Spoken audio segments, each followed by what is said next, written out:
This? Yep, ma'am. Okay. All right. You recently bought a dog from a prostitute online. $11. 11. Okay. No, not online. No, No. It wasn't online. It was on one of your tour. It was Yeah, on one of your tour sites. Online That was a beautiful dog. I was just wondering, does that make you position yourself more toward doing benefits possibly for animals? Because I know you're already really involved with the anti-bullying. We do. We just like to help people no matter what. We all have causes that we stand for. Matt does the James Fund, and we do so many different things. And we just, there's ever a situation where we can use our leverage to help other people, we will. Absolutely. And was the case with Shadow. Matt was walking to the hotel, and you saw a prostitute with the dog. Yeah, she wanted $20 for the dog or $10 for a BJ, and We're like, we have one BJ already. We don't need another. Exactly. My hustling skills allowed us $11 for the dog.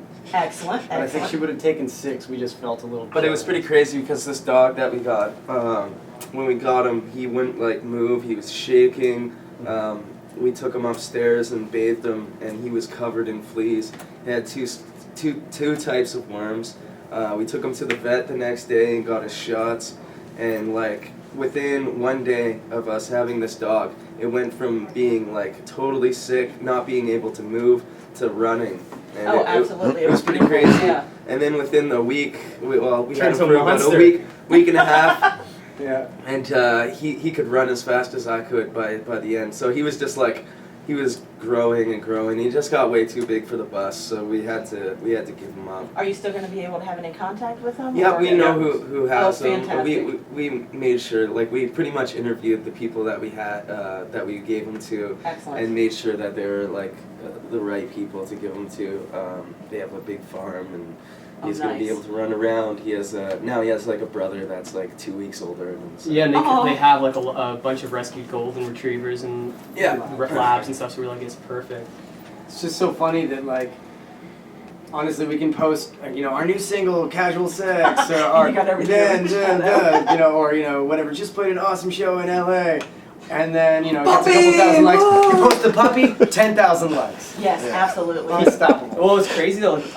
We didn't know what to do. I remember Matt came into the hotel room and he was just covered in fleas. And we're like, what do we do? We started running the bath and we just dunked him in, and just thousands of these things were just We coming off of him. I was like, contemplated shaving him actually. I like how you guys bargained her down. It was $20 and somehow it ended up $11. There you go. That's all we got. She would have took anything. She would have, Yeah. Or she best She offer. just wanted to get rid of that puppy. That was just her scheme. I think she was on her way from stealing it from someone. That's what I think is going on. You steal I don't a puppy know. with fleas. We don't know what happened. Yeah, no, we'll but never know. that was good.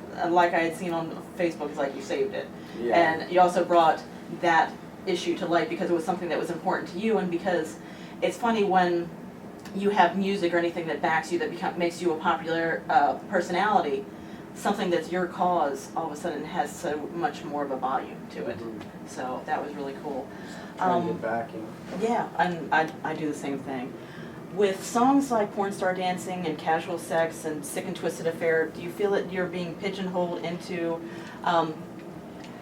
sexy but not, it's great that you guys actually can bring sex to the forefront without it being vulgar, without girls going, oh my god! well, people who pigeonhole us haven't listened to the records. Yeah. I was gonna there's say, very when few songs on the records that are just about that. There's so many. Yeah, people always say that, and it's all your songs are about sex. It's did you listen to the record, or did you just listen to one song? That's Right. a strong easy identification of someone who's A, not a fan, or a bad journalist because they A, haven't listened to the record, or B, have never come to a show, and it just shows that you actually haven't researched at all before you made an opinion, which is classic. I think in some manner or another, a lot of our songs are about romantic relationships, but sex is just one element of romantic relationships. Right. Yeah. Oh, absolutely. But as far as the popularity of the songs, it's that's one of I have teenage daughters, and that's their favorite song, and it's great. It's great to hear them having fun with it. Good. So it's really nice. Well, not that kind of fun. Well, no, but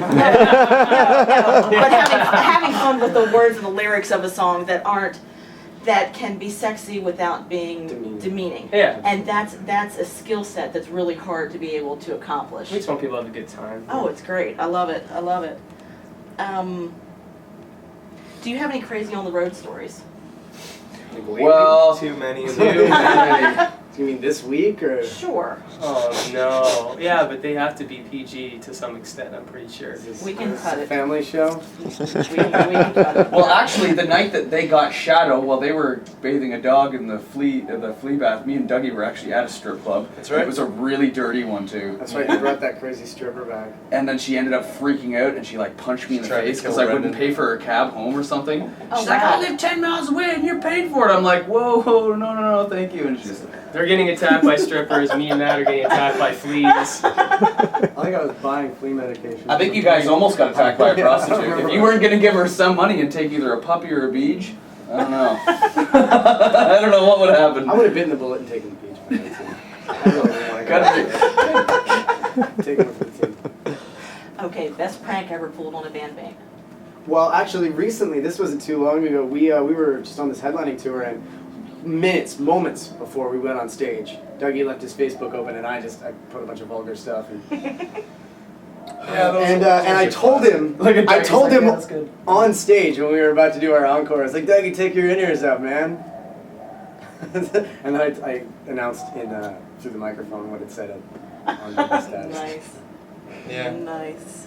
I've done that to your kids. Yes, you have. It's the most recent prank. Funniest thing a fan's ever said to you.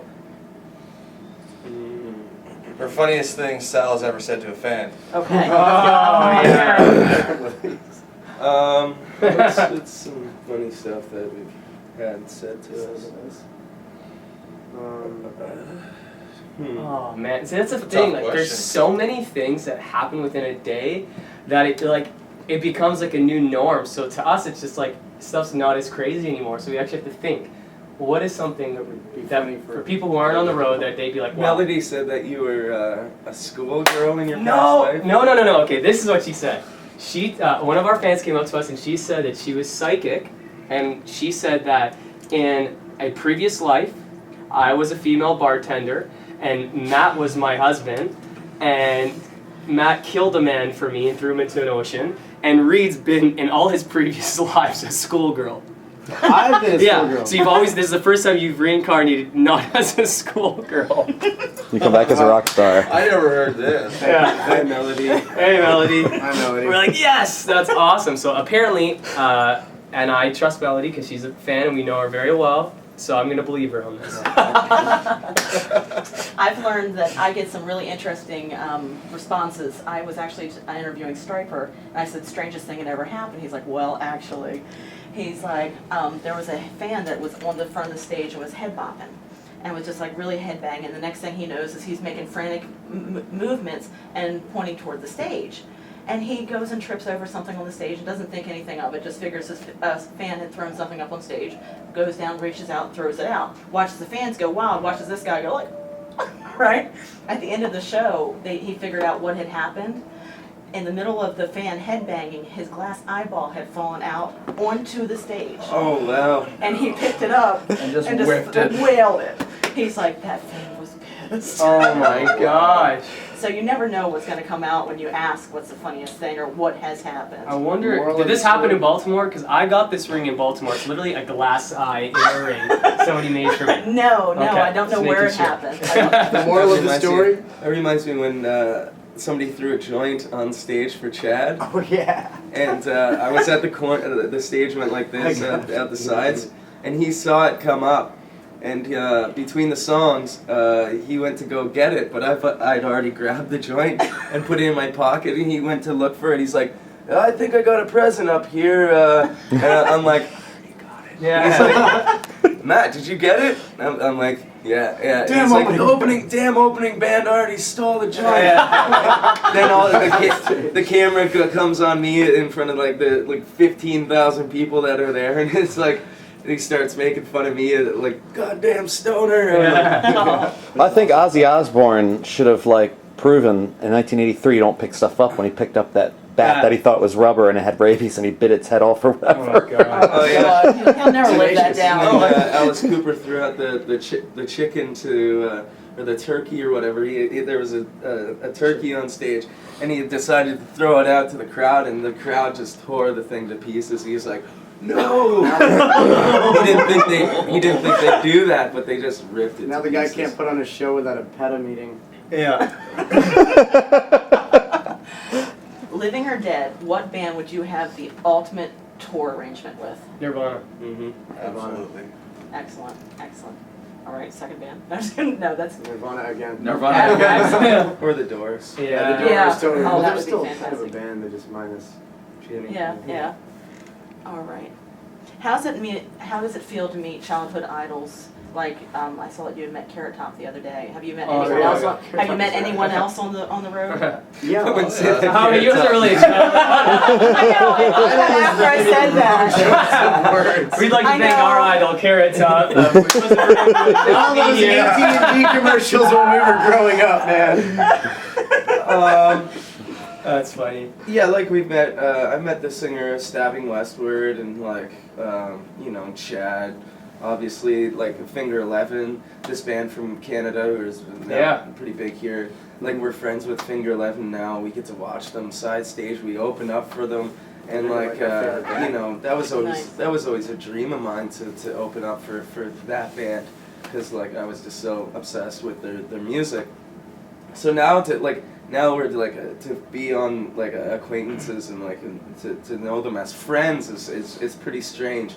But like you just keep we have level heads about it, and just we've learned from them, and now it's just cool to be able to talk to them on a level that isn't like a fan kind of level. Like before we were in the band, I would have been like, oh my god, hey man, good show. I got to hang out with Vinnie Paul a couple times, drummer for Pantera and Hell Yeah. Nice, You nice. know, that was a pretty big thing for me. I think we were still fresh on it. Like we were still green touring too. The first time I met him. The second time we were on tour with Nickelback, and every night I'd go out and do the beer toss with them. Right, some of us would go, and then I come back to Daniel's drum riser to grab some beers to throw out, and there's Vinny grabbing some beers to throw out too, because they invented the beer toss. Right, Like okay. they were the pioneers of it. And then he looked at me, he's like, "Oh yeah." Hugged me and right on stage in front of everybody, and that was a pretty cool moment. Vinny They fucking broke up a Paul. week later. Yeah. What's that? So you guys broke up a week later. Yeah, he didn't call me. So. Yeah, stop calling. Who would you absolutely fangirl scream to meet? Miley Cyrus. Yeah. Really? Jimmy No, Page. I'm kidding. Jimmy Page for me. Nice. Or John Frusciante from the Chili Peppers. Because to me, like, those are still like two people that influenced me so much that I'd be like, I couldn't help but just be like, wow, you're the best, like, ever. But We're not worthy. We're not worthy. I don't know anymore. I don't know if Bruno I Mars. don't really get like that. Yeah, you don't after a while. Yeah. Never really Okay. been like that though. And do you have a different idea of your music and purpose now compared to when you started? Like, do things hold a more significant value, or what you're trying to put across, Certainly perceive? more people paying attention now. Yeah. well, we meet more people than we've ever met in our life, just being on the road, and we see how much the previous stuff we've done has affected people's lives, and then that will always play into the future stuff that we write. And like just stuff like like Saving Shadow, for example. Like that's just one example of many things that we see throughout a week, and obviously that's going to influence our personalities, our lives, and just in turn make us write about different things and experiences. And what do you think, Maddie? It just all comes full circle. It feels like you see things that you've already seen, and you know how to deal with them now. Being on the road for 3 years, you get to know, okay, well, this is the time that everybody's gonna start losing it. So this time I'm gonna keep it together and try to keep everybody, and like it's just we've just learned a lot over the past 3 years. Okay. Is there anything that you want to get out to people that you want to say completely your floor? Yeah, just keep an eye out on our Facebook. Check out the James Fund Walk. It's coming up on the 28th. Of October, right? Yeah. Where's that and at? It's in Peterborough, Ontario, where Okay. we're from. It's for childhood cancer, neuroblastoma, which I've had to to deal with my nephew having it at 2 years old. He's had 3 surgeries. Anybody can be part of the walk. Yeah, and right? anybody can be part of the walk, and you can sponsor Okay. my brother and his wife who are in the walk, and that's going to be on our Facebook for the next Okay, couple and weeks. you'll have a link on your Facebook Oh, to be yeah, able to get to yeah, that? Oh, Kind of excellent. Last year, like it was us, 3 Days Grace, Art of Dying showed up, and then just a ton of people just to do this walk. And Nice. it's really cool because all the money goes to a great cause. And I think I might try to run it this year though. yeah, I'll run it with you. But Yeah. it's 10K I think. Let's though. do it, Yeah. dude. Yeah, but that's only like 4.5 miles. We do that every day. Yeah. I don't know about that. Excellent. We've been on an ice cream kick at like midnight lately, so it's like, what's your favorite late night snack when, like, after show when you're just on the road? Southern like your Comfort. favorite comfort food. Southern Comfort. Yeah, that's a good one. Nice, nice. Southern Comfort, maybe some hummus and pita. Yeah. I love Oh, that. those After a are- show. Yeah, hummus and pita B, totally. I was saying to B yesterday, like every time I go in the fridge and then I look at like my grocery bag and I look at B's, I'm like, which one's mine? 'Cause you always have hummus and pita, and so do I. I'm like, ah. One day I'm gonna weigh 500 pounds, and it's because of that Jerry Garcia ice cream. What's the one that you keep on getting? I always get half baked. Yeah. Yeah. The Stephen Colbert one's awesome. Oh, what am I talking about? Pickles. Pickles. Nothing is better than Which- sitting down and relaxing and have a nice jar of pickles. Yeah. Yeah, they're second actually that. healthy for you too. Yeah, They're good. Yeah, exactly. And they kind of sober you up too. If you had a few too many shots, I find pickled things kind of just like. I never Not a knew big that. fan. No, you're not. Not a big fan. Yeah. Regis Shoddy sticks to Jagger, that bottle pickle. of Southern Shoddy Comfort. I don't Jagger, like things that pickle. sober me I up. don't think that would last too long. You eat a pickle with every shot you take, and you're good. Yeah, you'll stop Or you're gonna be really drinking. dehydrated between the salt and the booze. You just shrivel up. Exactly. Sodium excess. Well, thank you very much for everything, and that's it. Thank you. You're you. welcome. Thanks. Thank you. You want to take a picture, Dawn? Yeah.